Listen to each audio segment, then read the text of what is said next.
तो नमस्कार। अब हम आगे के कॉन्स्टिट्यूशन के बारे में पढ़ने जा रहे हैं। एक्चुअली हमने पिछले स्लाइड में देखा हुआ था कि हम कैसे भारत जो आज़ाद हुआ उसने अपना जो पार्ट 1 बनाया, कॉन्स्टिट्यूशन में जो पार्ट 1 था आर्टिकल 1 से लेकर आर्टिकल 4 तक, उसके बाद जो सेकंड पार्ट है हमारा भाग 2 है वो नागरिकता के बारे में है, जो आर्टिकल 5 से लेकर के आर्टिकल 11 तक 5 to 11 तक आर्टिकल या पेज नंबर जो मैंने आपको पिछले वीडियोस में बताए हुए थे। तो हम आज आगे शुरू कर रहे हैं। इसमें भाग 2 है। यहाँ पे थोड़ी सी साइनिंग हो रही होगी आपको, लेकिन प्लीज मैनेज करिएगा, ठीक है। ज्यादा कुछ ऐसा लिखा नहीं है, मैं पढ़ के बता दूंगा आपको। तो जो भारतीय संविधान है उसमें भाग 2 या चैप्टर 2 किसकी बात करता है? सिटीजनशिप की, नागरिकता की। अब देखिए, जब हम 1947 में आजाद हो गए तो सबसे पहले अगर हमारे घर पे किसी का कब्जा है तो हम क्या करते हैं, जैसे ही वो हमारे घर को छोड़ के जाएगा हम क्या करना चाहेंगे? जो हमें चीजें मिली है ना उसे हम सिक्योर करना चाहेंगे कि अब वो ना आ पाए। तो हमने क्या की, जैसे ही 1947 में हम आजाद हुए, जो हमने अपना पहला ही पार्ट बनाया वो बनाया कि हमारे कौन कौन से लोग कहां कहां तक हमारे देश की सीमाएं जाती हैं, कौन कौन से राज्य मिलके हमसे बने हुए हैं, हम मतलब हमारा जो भारत है वो किन किन राज्यों से मिलके बना हुआ है। एक बाउंड्री डिसाइड कर दी हमने कि ये इंडिया है, ठीक है। जैसे ही हमने ये सिक्योर किया, ये आपके घर में भी होता होगा, जैसे ही आपने ये सिक्योर किया कि अब हमारी बाउंड्री सिक्योर है, अब हमारा एरिया हमारे कब्जे में है, हमारे कंट्रोल में है, तो अब हमने क्या किया, अब जो हमारे घर के अंदर के लोग हैं हम उनको डिसाइड करते हैं कि हमारे घर के अंदर के कौन हैं, हमारे घर के बाहर के कौन हैं। तो अब जो सेकंड पार्ट है हमने तुरंत, अब आप कॉन्स्टिट्यूशन को देखते जाइएगा लेयर पर लेयर, ऐसे ही समझिए आप बिल्कुल कि सबसे पहले 1947 में हम आजाद हुए, हमने अपनी बाउंड्री सिक्योर की। उसके बाद जो हमारे लोग हैं हमने उन्हें कुछ राइट्स दिए, हमने उन्हें कुछ बताया। तो सबसे पहले आपका ये जो बेसिक क्वेश्चन है जो यहां पे लिखा हुआ है सिटीजनशिप, पहला कि व्हाट इज सिटीजनशिप, है ही क्या, सिटीजनशिप है क्या, क्यों चाहिए हमें? तो जानते हैं सिटीजनशिप क्या होती है? जैसे आपके घर में आप अपने फ्रिज से जब मन करे पानी निकाल के पी सकते हैं, जब मन करे किचन में जाकर के खाना निकाल के बिना किसी से पूछे खा सकते हैं। क्या ये कोई बाहर का व्यक्ति कर सकता है? कोई मेहमान अगर आपके घर में आया हुआ है वो अगर अपने से जाकर के किचन में पानी निकाल ले या आपके घर के लॉकर्स खोल के अपने कपड़े निकालने लग जाए जिसमें आपके गहने हों, तो आप उसे ये अधिकार नहीं देते हैं ना कि कोई मेहमान आया, हाँ ठीक है उसको कुछ अधिकार होंगे, घर में घूमने फिरने टीवी देखने सबके अधिकार होंगे, लेकिन जो अपने घर के बच्चों को या अपने घर के सदस्यों को जो अधिकार दिए जाते हैं उसे ही हम नागरिकता बोलते हैं। तो इसे हम एक शॉर्ट टर्म पढ़ सकते हैं कि right to have maximum rights. ये अधिकारों का अधिकार है, जितने अधिकार किसी और को नहीं दिए जाएंगे उतने अधिकार आपको दिए जा सकते हैं। हाँ, ये हो सकता है कि उन नागरिकों में भी कुछ वंचित हों, उनको अलग से कुछ प्रिविलेज देने के लिए हम अलग से कुछ राइट्स दे सकते हैं, बिल्कुल ये होता है हमारे कॉन्स्टिट्यूशन में।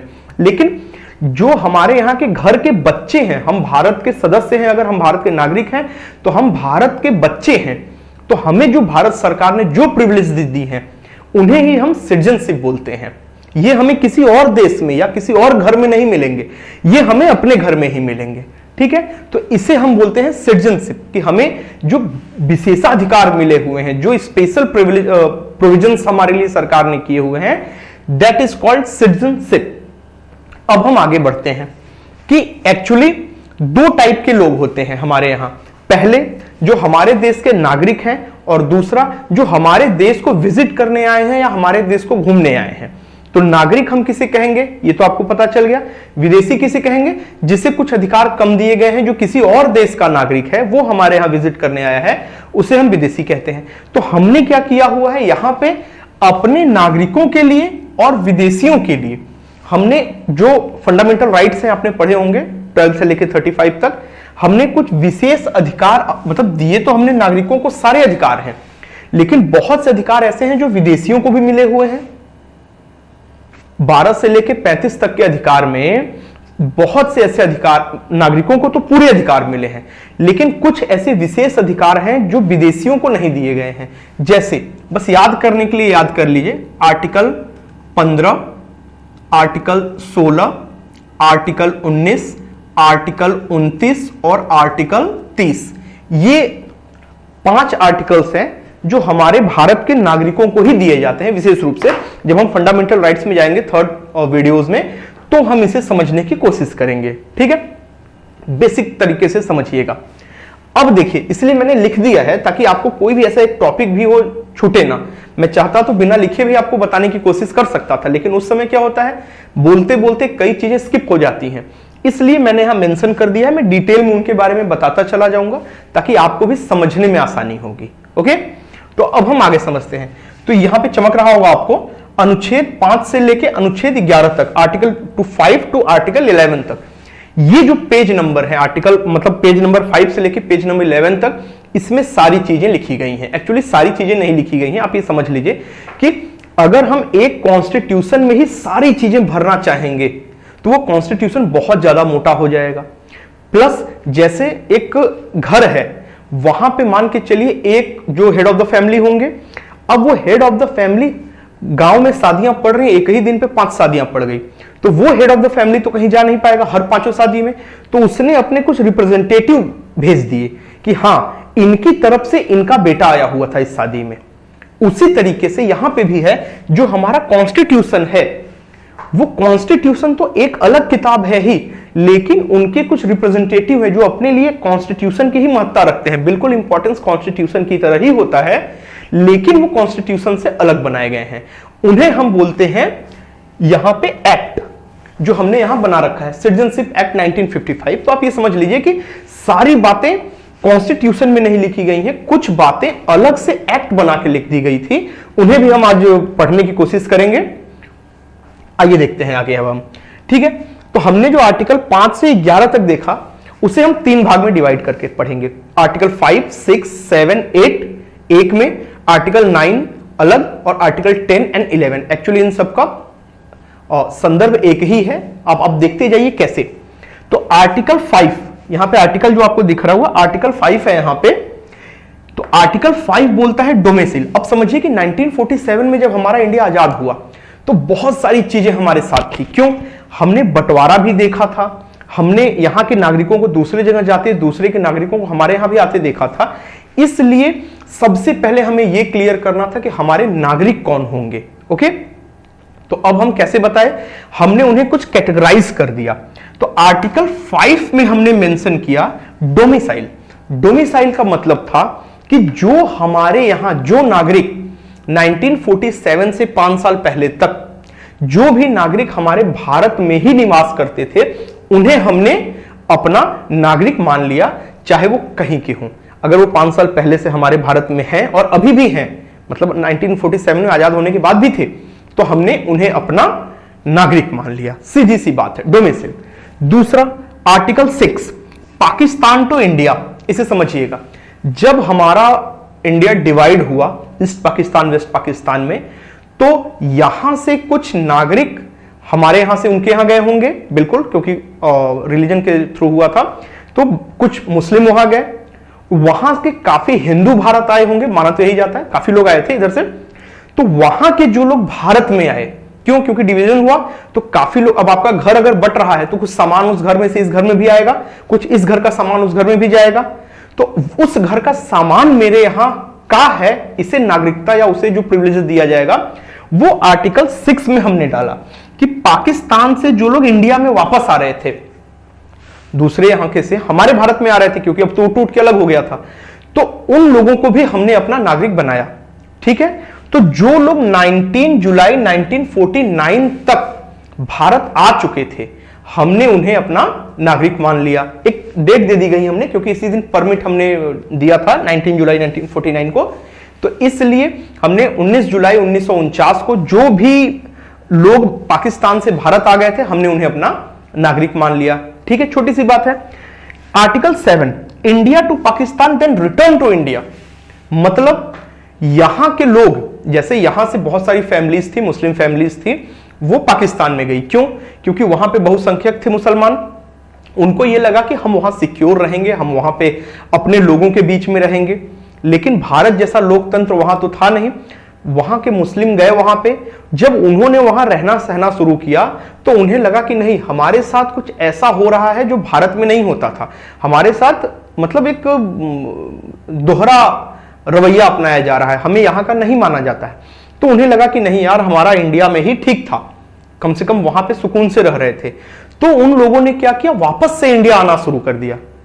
तो अब जो भारत में थे और अब पाकिस्तान गए हैं, लेकिन अब उन्हें देर आए दुरुस्त है, या सुबह का भूला शाम को वापस लौट आए तो उसे भूला नहीं कहते टाइप कहावतों को सिद्ध कर रहे थे। वो गए, उन्हें अच्छा नहीं लगा, वापस से वो हमारे यहां आ गए। तो हमने उन्हें भी अपना नागरिक माना इसी डेट के तहत, 19 जुलाई 1949 के तहत ही हमने उन्हें अपना नागरिक मान लिया। तो पहला कौन सा हुआ, 5 5th जो यहां पे रह रहे थे 5 साल पहले से, उन्हें डोमिसिल। सेकंड कौन थे, जो पाकिस्तान से हमारे इंडिया में वापस लौट के आए थे, ठीक है। थर्ड मतलब 7th क्या था, जो इंडिया से पाकिस्तान गए और फिर वापस पाकिस्तान से इंडिया आ गए क्योंकि उन्हें अच्छा नहीं लग रहा था, ठीक है। उसके बाद जो 8th है, पीपल ऑफ इंडियन ओरिजिन, जो आर्टिकल 8 में व्यवस्था की गई थी नागरिकता देने की, कि बहुत से ऐसे इंडियंस थे जो अंग्रेजों के टाइम पे बाहर चले गए थे, उन्हें लगता था अनसिक्योर है इंडिया, उन्हें लगता था ब्रिटिशर्स हमें परेशान करेंगे, जैसे जलियांवाला बाग हुआ था उस समय बहुत से सिख कम्युनिटी के लोग ऐसे थे कि उनको लगा कि ब्रिटिशर्स हमारे ऊपर और अत्याचार करेंगे, तो वो चले गए थे दूसरी जगह पे। लेकिन जब भारत आजाद हुआ, जब भारत स्वतंत्र हुआ, तो उन्हें लगा कि नहीं, अब ब्रिटिशर्स चले गए, अब हमारे लोगों का शासन है वहां पे, अब हमारे बीच के लोग वहां पे मतलब एग्जीक्यूट कर रहे हैं उस गवर्नमेंट को, तो अब हमें इंडिया में वापस जाना चाहिए। तो उन लोगों के लिए क्या, जो अब भारत से काफी दिन पहले चले गए थे, तो उनके लिए भी एक प्रावधान किया गया कि पीपल ऑफ इंडियन ओरिजिन, जो भी भारत मूल के लोग थे, अगर वो वापस से हमारे इंडिया में आना चाहते हैं तो हम उन्हें वेलकम करेंगे, हम उन्हें अपनी सिटीजनशिप देंगे, ठीक है। ये तो बिल्कुल बेसिक था, ये जो 4 आर्टिकल थे ये बिल्कुल बेसिक थे। अभी मैं आगे बताऊंगा कि इन चारों लोगों को भारत सरकार चाहे भी तो इनकी नागरिकता नहीं छीन सकती है, वो मैं अभी आपको आगे बताऊंगा, ठीक है। उसके बाद आर्टिकल 9, आर्टिकल 9 क्या था, single citizenship. Actually citizenship 2 type की होती है, जैसे एक सिंगल एक डुअल। ये डुअल सिटीजनशिप भी 2 तरीके की होती है, जैसे अमेरिका में वहां पे डुअल सिटीजनशिप चलती है कि अगर आप पूरे कंट्री के एक सिटीजन है वो अलग है, आप अपने स्टेट के एक सिटीजन, जो मैंने कल फेडरल में बताया था, फेडरल जो हमारा संघ था उसमें स्टेट की सिटीजनशिप अलग होती है और कंट्री की सिटीजनशिप अलग होती है। और एक सिटीजनशिप कौन सी होती है डुअल सिटीजनशिप में, कि आप एक देश के नागरिक तो हैं ही और साथ साथ दूसरे देश की भी नागरिकता ले लेते हैं। बहुत से डेवलप्ड कंट्री ऐसी हैं जो डुअल सिटीजनशिप को अलाउ करती हैं, लेकिन उस समय भारत ने सिंगल सिटीजनशिप को अलाउ किया, ठीक है। कि अगर आप हमारे देश के नागरिक हैं तो आप किसी और देश के नागरिक नहीं हो सकते। अगर आपने किसी और देश की नागरिकता ले ली तो हमारे देश की नागरिकता स्वतः ही समाप्त हो जाएगी। ये कॉमन सा चीज था जिससे भारत के लोग बाहर जाएं कोई दिक्कत नहीं, लेकिन हमारे भारत से जुड़े रहें, हमारे देश की नागरिकता लिए रहें, ठीक है। तो ये है 9। 10th है गारंटी टू सिटीजनशिप, मतलब अब ये लोग तो आ गए, पाकिस्तान वाले जो वापस लौट के भारत आ गए थे, कुछ पाकिस्तान वाले वापस हमारे यहां आए थे, जो डोमिसाइल थे वो तो निश्चिंत थे, लेकिन बाकी जो 6th 7th और 8th वाले थे इनको थोड़ी चिंता थी कि ऐसा तो नहीं कि कहीं हमारी नागरिकता छिन जाएगी। तो भारत सरकार ने या भारत के संविधान ने ये उन्हें गारंटी दी कि नहीं, आपको जो नागरिकता भारत ने दे दी है अब वो छीनने का अधिकार संसद के पास भी नहीं है, बशर्ते कोई अमेंडमेंट ना कर दें वो। लेकिन इतना आसान नहीं है, हम आपको गारंटी देते हैं कि आपकी नागरिकता छीनी नहीं जाएगी। ये आर्टिकल 10 में लिखा गया है, ओके। अब आर्टिकल 11, ये लास्ट है सिटीजनशिप का। 11 क्या है कि वहां के जो संविधान निर्माता थे हमारे भारत के, उनको लग गया था कि अभी तो हम जो भी चीजें परिस्थितियां जैसी भी हैं हम बना रहे हैं, लेकिन बाद में कभी भी कुछ भी हो सकता है नागरिकता को लेकर के। हो सकता है कोई अभी नहीं, हो सकता है बाद में कोई अगर हमारे भारत का नागरिक बनना चाहे तो क्या हम उसे अपना नागरिक नहीं बनाएंगे। हो सकता है कुछ विशेष लोग हों जो भारत के नागरिक बनना चाहते हों। तो इन्होंने क्या किया, पावर दे दी पार्लियामेंट को। क्या पार्लियामेंट को पावर दे दी कि पार्लियामेंट चाहे तो नागरिकता पे अंतिम डिसीजन ले सकता है। पार्लियामेंट अगर चाहता है तो वो बाद में कोई भी एक्ट बना करके उसे रेगुलेट कर सकता है, वो भी बिल्कुल कॉन्स्टिट्यूशन के अकॉर्डिंग ही होगा, ओके, ये हमारी चीजें इसमें थी जो नागरिकता हमने अभी पढ़ी है यहां पे। अभी तक हम लोगों ने देख लिया इसे। अब हम देखते हैं जो संविधान ने, मतलब जो संसद ने हमारे लिए अलग से फिर एक कानून बनाया सिटीजनशिप को लेकर के। इसमें अमेंडमेंट हुए हैं, जो CAA आया है इसी में एक अमेंडमेंट हुआ था, कई अमेंडमेंट हुए हैं। अब संविधान ने जो भी चीजें इसमें लिख दी, अब संसद ने 1955 में एक एक्ट निकाला जो नागरिकता को लेके ही है, ताकि जो अब जुड़ना चाहते हैं भारत से या कोई ऐसी कंडीशन है जिसमें नागरिकता के नियम में बदलाव करना हो जाए, तो उसके लिए हमने एक एक्ट निकाला। क्योंकि संविधान में संशोधन बहुत टेढ़ी खीर होती है, लेकिन एक्ट हमने निकाल के संशोधन करना शुरू किया था। 1955 में एक सिटीजनशिप एक्ट आया जिसे नागरिकता की प्राप्ति और समाप्ति के लिए बनाया गया था। मतलब नागरिकता कैसे एक्विजिशन होगी और टर्मिनेशन कैसे होगा नागरिकता का। यहां पे तो हमने बता दिया कोर कि ठीक है आपको कैसे नागरिकता मिल जाती है, लेकिन अब अगर मान के चलिए आपको नागरिकता 1950 के बाद चाहिए, तो अब नागरिकता का क्या प्रावधान है? क्या केवल इसके अकॉर्डिंग नागरिकता मिलेगी? नहीं, तो उसमें संसद ने कुछ और प्रावधान कर दिए हैं जो नागरिकता से संबंधित हैं, जिन्हें आप यहां पे देख सकते हैं। समझिए आराम से, बिल्कुल। अब क्या है, जो सिटीजनशिप एक्ट है वो दो बातें करता है कि हम एक्वायर कैसे कर सकते हैं कोई किसी, मतलब इंडिया की सिटीजनशिप, या हमारी जो सिटीजनशिप जो भारत सरकार ने हमें दी है वो टर्मिनेट कैसे हो सकती है, खत्म कैसे हो सकती है। परमानेंट नहीं है हमारी नागरिकता, ठीक है, परमानेंट है, लेकिन उसके लिए एक टर्म एंड कंडीशन है। जो ये 5, 6, 7, 8 वाले हैं ना, इनकी नागरिकता बिल्कुल कोर है। लेकिन अब यहां पे देखिए क्या है नागरिकता में, तो जब संविधान के तहत जब बनता है कोई भी, तो उसे हम आर्टिकल बोलते हैं। लेकिन जब वही चीज किसी एक्ट के तहत बनाई जाती है, कोई कानून, तो उसे हम जो लिखा गया है कानून, वो सेक्शन के थ्रू लिखा जाता है। तो इसमें एक छोटा सा एक्ट है जिसमें 19 सेक्शन है, उसमें भी जो प्राप्ति के लिए जो सेक्शन है, एक्विजिशन के लिए सेक्शन है, वो सेक्शन 3, 4, 5, 6, 7, ये 5 सेक्शन दिए गए हैं कैसे हमें नागरिकता मिल सकती है इंडिया की, ठीक है। और बाकी जो सेक्शन 8, 9 और 10 है वो टर्मिनेशन से रिलेटेड है। इसे भी हम धीरे धीरे समझना शुरू करते हैं। आइए तो हम एक्विजिशन देखते हैं। पहली चीज बाई बर्थ, ये नागरिकता हमें बाई बर्थ मिलती है। जैसे इमेजिन करिए कि कोई मां है, कोई बाप है, वो किसी और दूसरे कंट्री में काम कर रहा है और वहां पे उसे बेटा पैदा हो गया, तो वो जो बेटा होगा वो उसी कंट्री का ही नागरिक हो जाएगा। ये भारत में भी हमारे यहां थी, लेकिन बाद में इसमें अमेंडमेंट किया गया है। क्या था, कोई विदेशी आदमी हमारे यहां काम कर रहा है, कोई विदेशी महिला हमारे यहां काम कर रही है, और उसका बेटा हमारे यहां अगर हो जाता है, उसका जो संतान होगी वो हमारे यहां पैदा हो जाती है, तो वो हमारी नागरिक हो जाएगी, मतलब ऑटोमेटिक नागरिक हो जाएगी। इसमें एक जो लीगल वे में आप देखते हैं, इसे बोलते हैं जूस सोलाई एंड जूस सैंग्विस। ये देश मानते हैं, जूस सोलाई का मतलब है, सोलाई का मतलब होता है सॉइल, मिट्टी, मतलब जहां पे आप पैदा हो गए, वहां की मिट्टी जहां पे आप पैदा हुए हैं वहां के नागरिक आप कहे जाएंगे। और जूस सैंग्विन्स का मतलब होता है रक्त से, कि अगर आपके माँ बाप कहीं के हैं और आप यहां पैदा होते हैं तो आप नागरिक वहां के कहे जाएंगे जहां के आपके पिताजी होंगे, ठीक है। भारत ने भी शुरुआत में से किया, अमेरिका और कई विकसित देशों में ये अभी भी चलता है बाई बर्थ, और परेशान भी होते हैं लोग इनसे। माँ बाप क्या करेंगे, उन्हें नागरिक होना है विदेश अमेरिका का, वो किसी तरीके से वीजा लेंगे, वहां पे पहुंचेंगे, वहां पे उन्होंने शादी कर ली या यहां से ही पत्नी के साथ गए हुए हैं, और वहां पे किसी भी तरीके से अपने वीजा को एक्सटेंड कराते हुए वहां पे एक संतान को पैदा करेंगे, और संतान अब ऑटोमेटिक वहां की नागरिक हो गई, यूएसए की नागरिक हो गई। और एक नागरिक की सुरक्षा के लिए मां बाप को भी अमेरिका सिटीजनशिप दे देगा कि जो बेटा है वो नागरिक है उस देश का, तो उसकी सुरक्षा चाहिए, उस नागरिक की सुरक्षा के लिए उसने उसे सिटीजनशिप दे दी है। तो ये हुआ आपका बाई बर्थ। हमारे इंडिया में भी ये था, ठीक है, लेकिन अमेंडमेंट कुछ हुए हैं इसमें, वो मैं आगे बताना चाहूंगा आपको। तो बाई बर्थ एक होता है बाई डिसेंट, वंश क्रम।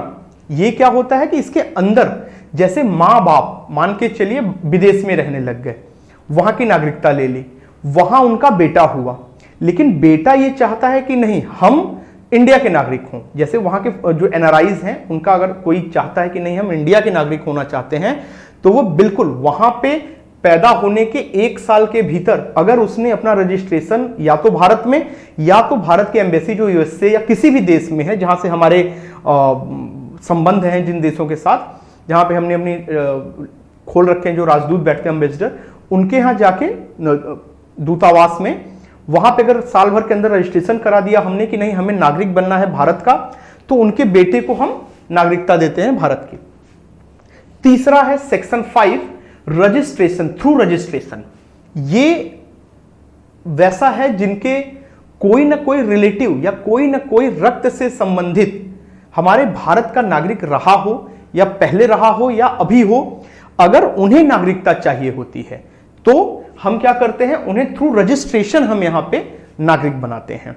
इसमें क्या है, कोई देश का नागरिक है, वही सिंपल सा है कि मान के चलिए कि माँ बाप वहां चले गए हैं और वहां पे कोई उनका संबंधी है, वो आना चाहता है भारत में नागरिकता लेने के लिए, तो वो थ्रू रजिस्ट्रेशन आएगा। अब ये नागरिकता कैसे मिलेगी आपको, अगर आपने 7 साल कंप्लीट किए हैं भारत में। कैसे, जिस दिन आपने रजिस्ट्रेशन कराया कि मैं भारत का नागरिक होना चाहता हूं, उसके 1 साल बाद तक अगर आपने भारत में रहा है, अगर आप भारत में रहेंगे, जिस दिन रजिस्ट्रेशन कराया है आपने उसके 1 साल बाद तक आपको भारत में रहना पड़ेगा, और उस रजिस्ट्रेशन से 8 साल पहले तक में 6 साल अगर आप इंडिया में रुके हुए हैं तो आप भारत के नागरिक हो जाएंगे। जैसे सोनिया गांधी का एग्जांपल ले लीजिए। सोनिया गांधी यहां पे आई, उन्होंने भारत के राजीव गांधी जी से शादी की और यहां पे आई और वो यहां पे 7 साल 8 साल रही और उन्होंने थ्रू रजिस्ट्रेशन अपनी भारत की नागरिकता ले ली है। बहुत से ऐसे सेलिब्रिटीज हैं, वो भी अभी मैं आपको समझाऊंगा आगे के टॉपिक में, वो थ्रू रजिस्ट्रेशन अपना नागरिकता भारत की लेते हैं। और 6 है नेचुरलाइजेशन। नेचुरलाइजेशन का मतलब होता है कि जिनके ना मां ना बाप ना कोई रिश्तेदार ना कोई भी नहीं, कोई सगा संबंधी भी भारत से कोई लिंक नहीं है, अगर वो भी भारत की नागरिकता लेना चाहता है तो हम उसे नागरिक बनाते हैं। किसके थ्रू, इसमें भी 2 कैटेगरी बांटी गई है। पहली खास लोगों की जो वीवीआईपीज हैं, वीवीआईपीज कहना गलत होगा यहां पे, मतलब अभी मैं आपको बताता हूं, और दूसरे हैं आम लोग। अभी आप खास लोग समझ जाएंगे।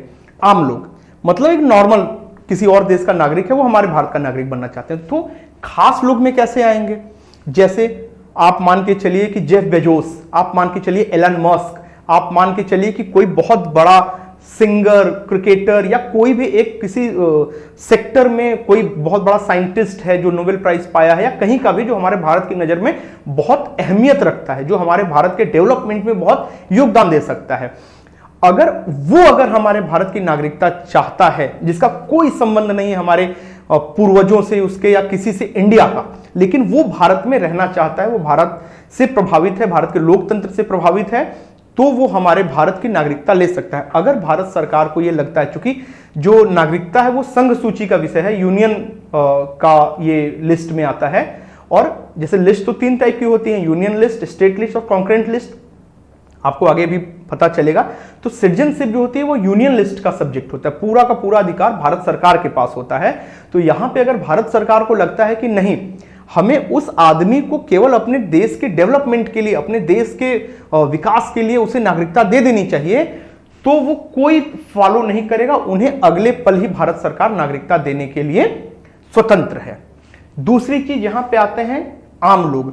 आम लोग इन द सेंस, मान के चलिए कि यहां पे कोई विदेशी नागरिक है जो यहीं पे रह रहा है, यहाँ के परमाणु ऊर्जा में काम कर रहा है, यहाँ के सेना में, या मतलब सॉरी यहां पे काम कर रहा है, मान के चलिए वो किसी कंपनी में काम कर रहा है, और वो 10 साल तक 15 साल तक काम करता रहा यहां पे इंडिया में ही, वो धीरे धीरे अपने देश जाना भूल गया, वो अपने देश नहीं जानता है, और वहां से ज्यादा लोग यहां पे पहचानने लगे हैं उसे अपने घर का हिस्सा मानने लग गए हैं। वो काफी टाइम से इंडिया का ही बन करके रह गया है, अब लोग उसे वहां नहीं पहचानते, उसे यहाँ की भाषा आने लग गई है, वो यहाँ का रहन सहन सीख गया है, यहाँ पे कल्चरल एक्टिविटी उसकी सारी इंडिया की तरह ही है। अगर वो भारत का नागरिक बनना चाहता है तो वो भी अप्लाई कर सकता है थ्रू नेचुरलाइजेशन। क्यों? अगर उसने 14 में से 11 साल मतलब 12 साल उसे रहना पड़ेगा, जो जैसे आपने रजिस्ट्रेशन में देखा था, रजिस्ट्रेशन में हमने देखा था कि जिस दिन रजिस्ट्रेशन होगा उसके 1 साल तक तो भारत में रहना ही पड़ेगा, प्लस पिछले 8 सालों में वो 6 साल भारत में रहा हो। उसी तरीके से नेचुरलाइजेशन में आम लोगों के लिए क्या है कि जिस दिन रजिस्ट्रेशन होगा उसके 1 साल आगे तक तो आपको भारत में रहना ही रहना है, उसके पिछले 14 सालों में से 11 साल आपको इंडिया में ही बिताना होगा। अगर आपने ये फुलफिल कर दिया है, प्लस आपको कुछ रीजनल लैंग्वेज भी होती है, जो भारत के संविधान में जो लैंग्वेजेस लिखी हैं उसमें से कुछ रीजनल लैंग्वेजेस भी आपको आनी चाहिए। तो 14 में से 11 साल और 1 वर्ष अगर उसने यहां पे बिता दिए हैं तो उसे थ्रू नेचुरलाइजेशन भी पार्ट बनाया जा सकता है, इंडिया का सिटीजन बनाया जा सकता है। सेक्शन 7 इनकॉर्पोरेशन ऑफ टेरिटरीज, ये बहुत सोच करके हमारे संविधान के निर्माताओं ने लिखा हुआ था। उन्होंने इसे मेंशन कर दिया था कि उन्हें लगा था कि 1955 के बाद भी इंडिया किसी न किसी टेरिटरीज को अपना बनाएगा, किसी फॉरेन टेरिटरीज को अपना बनाएगा। जैसे हमने 1961 में पुर्तगाल को अपना बनाया, 1962 में हमने पांडिचेरी को, केराकल और इन सबको अपना बना लिया, 1975 में हमने सिक्किम को अपना बना लिया, ठीक है, अपने स्टेट में, अपने इंडिया में मर्ज कर लिया, एज ए स्टेट हमने उन्हें ट्रीट करना शुरू किया। तो यहां के जो नागरिक थे, अभी तक वो पुर्तगालीज थे, अभी तक वो फ्रांसीसीज थे, अभी तक वो सिक्किम के थे, इन लोगों को नागरिकता किसी और देश की थी। जैसे ही भारत ने इसे अपनी टेरिटरी बनाया तो इनको ऑटोमेटिक भारत की नागरिकता मिल गई, ठीक है। तो ये इनकॉर्पोरेशन ऑफ टेरिटरीज है सेक्शन 7। आई होप कि आपको समझ में आ गया होगा। आर्टिकल 5 हमने यहां से शुरू किया, डोमिसाइल होना चाहिए। आर्टिकल 6 जो पाकिस्तान से आए थे भारत में, आर्टिकल 7 जो इंडिया से पाकिस्तान गए और वापस पाकिस्तान से हमारे भारत में आ गए थे, आर्टिकल 8 वो लोग जो अभी भारत से चले गए थे लेकिन अब उन्हें लगता है कि हम भारत में रह सकते हैं, वो जो विदेशी अब भारत आ रहे थे, आर्टिकल 8। आर्टिकल 9 में क्या था, सिंगल सिटीजनशिप थी कि हम किसी और देश की नागरिकता नहीं ले सकते। आर्टिकल 10 हमें गारंटी देता था सिटीजनशिप के लिए। आर्टिकल 11 हमारी पार्लियामेंट को यह पावर देता था कि हम बाद में भी सिटीजन के लिए कुछ प्रावधान बना सकते हैं। उसके बाद हमने क्या देखा, सिटीजनशिप एक्ट 1955, इसमें एक्विजिशन के लिए और टर्मिनेशन के लिए हमने 2 चीजें देखी थी। एक्विजिशन कैसे हो सकता है, इसमें सेक्शंस थे, 19 सेक्शन है थोड़े, सेक्शन 3, 4, 5, 6 एंड 7। 3 क्या था, बाई बर्थ, 4 बाई डिसेंट, ये सेक्शन 5 रजिस्ट्रेशन, सेक्शन 6 नेचुरलाइजेशन में भी खास लोग और आम लोगों के लिए क्या व्यवस्था थी, सेक्शन 7 इनकॉर्पोरेशन ऑफ टेरिटरीज, ठीक है। तो ये हमारे यहां कुछ चीजें बनाई गई थी। अब हम टर्मिनेशन पे आते हैं, समाप्ति पे आते हैं। तो समाप्ति जो थी, हमारे भारत की नागरिकता समाप्त भी हो सकती है। कैसे समाप्त हो सकती है, पहला रेनोवेशन, मतलब कोई आदमी है वो कहीं और की नागरिकता चाहता है, वो छोड़ना चाहता है भारत की नागरिकता, तो छोड़ दो, हमें क्या पड़ा हुआ है। आप छोड़ करके किसी और देश में चले जाते हैं तो स्वतः ही आपकी नागरिकता समाप्त हो जाएगी। छोड़ना चाहते हैं तो आप छोड़ सकते हैं। टर्मिनेशन का मतलब क्या हुआ, भारत सरकार ने यह प्रावधान किया है कि हम सिंगल सिटीजनशिप करेंगे। आर्टिकल 9 में आपने देखा था। अब कोई आदमी अगर ब्रिटेन की नागरिकता ले लेता है, कोई आदमी अगर यूएसए की नागरिकता ले लेता है, तो यहां पे हम उसकी नागरिकता को जिस दिन से वो अमेरिका का या ब्रिटेन का या किसी भी कंट्री का वो नागरिक बनता है, हमारे देश से उसकी नागरिकता समाप्त कर दी जाएगी। आर्टिकल 10 है डेप्रीवेशन। डेप्रीवेशन का मतलब होता है जिसमें सरकार हमारी नागरिकता को खत्म करती है।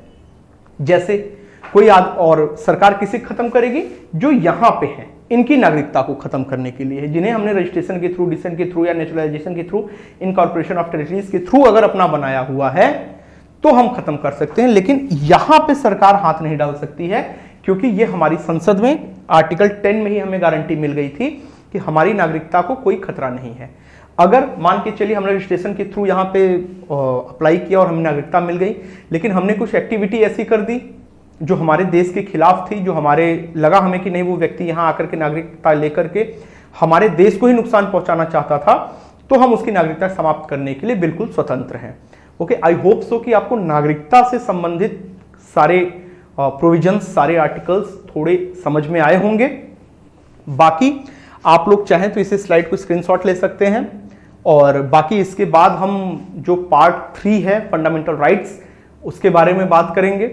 आई होप को आपको वीडियो अच्छी लगी होगी। अगर आपको ये वीडियो अच्छी लगती है तो आप सब्सक्राइब करिए, आप लाइक करिए, आप शेयर करिए, अपने सारे ग्रुप में शेयर करिए। एक्चुअली हमें लगता है कि लाइक सब्सक्राइब हमने करा दिया, लेकिन अगर आप शेयर करते हैं तो कुछ अच्छी चीजें आप आगे भेजते हैं अपने, लोग समझते हैं, आपको ये देखते हैं कि आपने जोक, आपने चुटकुले, आपने कोई भी स्टोरीज फॉरवर्ड की है, अगर आप इन चीज़ों को फॉरवर्ड करते हैं तो जाने अनजाने वो लोग इसे सुनेंगे, इसे सुनेंगे तो उनके मन में भी आएगा। तो मैंने आपको बताया ना कि हम अपने बच्चों को कहानियां ही क्यों सुनाते हैं, क्योंकि हमने खुद कहानियां पढ़ी हुई हैं। अगर हमने केवल इन चीज़ों पे फोकस किया होता, अपने हिस्ट्री, ज्योग्राफी और पॉलिटिकल साइंस और इन चीज़ों पे अगर हमने सुना होता एज अ स्टोरी, तो हम अपने बच्चों को इसे भी एज अ स्टोरी सुनाते और बच्चे वही सीखेंगे जो हम बताते हैं। तो आपसे निवेदन है कि आप इसे बिल्कुल फॉरवर्ड करिए, अपने हर ग्रुप में फॉरवर्ड करिए, अपने हर जो व्हाट्सएप चैट है, फेसबुक है, उनमें फॉरवर्ड करिए। थैंक यू सो मच, आपका दिन शुभ हो।